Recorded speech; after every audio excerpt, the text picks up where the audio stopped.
In today's lab, we will be looking at light, or photons, emitted when electrons change energy levels. In part 1, you will use a spectroscope to look at several types of fixtures. To use the spectroscope, place your eye at the end indicated. Point the left side of the spectroscope at the fixture you are observing, but look off to the right. You should see a scale from 400 to 700 nanometers. If you do not see any light on the scale, adjust your position until you do.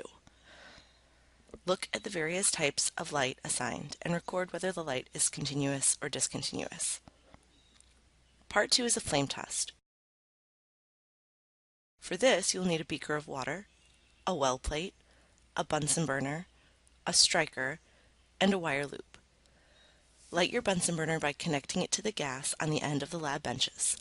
Turn on the gas and squeeze the striker to make a spark.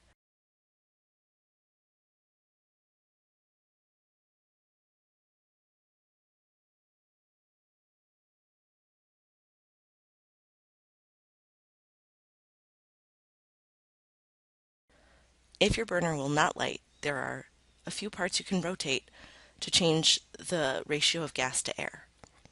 Once your burner is lit, be sure the wire is clean. You will need a beaker of water and also to fill one of the wells on your plate with hydrochloric acid. Dip your wire in the water, then place it in the flame. If you see any color other than orange, you will need to dip it in the HCl. Continue dipping and burning until it has no color. Place a small amount of each cation in your well plate. Dip the wire in the solution and see what color flame is produced. It is hard to see the flame in the video, but in real life the red flame was obvious. Record the flame color in your lab notebook. When you're finished, your samples in your well plate can go down the drain.